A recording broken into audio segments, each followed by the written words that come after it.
Saudaraku, rumor pemecatan Sintayong sebagai pelatih kepala Timnas Indonesia semakin menjadi perbincangan hangat. Kekalahan Timnas Indonesia di Piala AFF 2024 memicu kritik terhadap kinerjanya, bahkan sejumlah pihak menyerukan agar Sintayong dipecat. Isu ini bahkan dilaporkan oleh media Italia Tuttosport yang menilai taktik permainan Sintayong kurang memuaskan karena hanya berfokus pada fisik dan kecepatan pemain.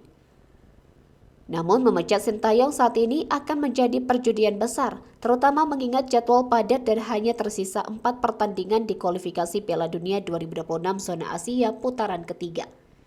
Berikut 5 alasan mengapa pemecatan Sintayong dapat menjadi kerugian besar bagi Timnas Indonesia. Pertama, progres Timnas Indonesia bisa mandek. Sintayong telah membawa perubahan signifikan sejak bergabung dengan berfokus pada regenerasi skuad yang diisi pemain muda. Kehilangan dirinya di tengah jalan dapat memutus progres yang telah dibangun selama ini.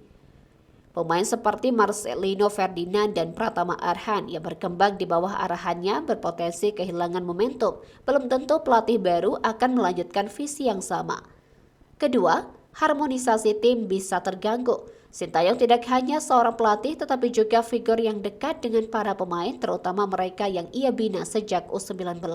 Kehadirannya menciptakan keharmonisan yang penting dalam tim. Pergantian pelatih memerlukan waktu adaptasi, terutama dengan adanya pemain abroad dalam skuad. Yang ketiga, belajar dari Arab Saudi dan Vietnam. Pengalaman Arab Saudi dan Vietnam menunjukkan bahwa memecat pelatih di tengah jalan tidak selalu menghasilkan dampak positif. Arab Saudi setelah memecat Roberto Mancini masih kesulitan di kualifikasi Piala Dunia 2026 dan Piala Teluk 2024. Vietnam juga membutuhkan waktu untuk beradaptasi dengan Kim Sang-sik setelah Filipina terusir. Alasan keempat, perjudian untuk lolos ke Piala Dunia 2026. Timnas Indonesia berada di fase krusial kualifikasi Piala Dunia 2026 dengan 4 laga berat melawan Australia, Bahrain, China, dan Jepang. Pergantian pelatih saat ini tidak menjamin hasil yang lebih baik, bahkan dapat mengancam peluang lolos ke Piala Dunia.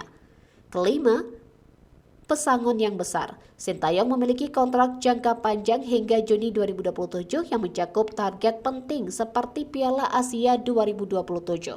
Pemencetannya hanya akan memaksa PSSI membayar pesangon besar yang bisa membebani anggaran federasi.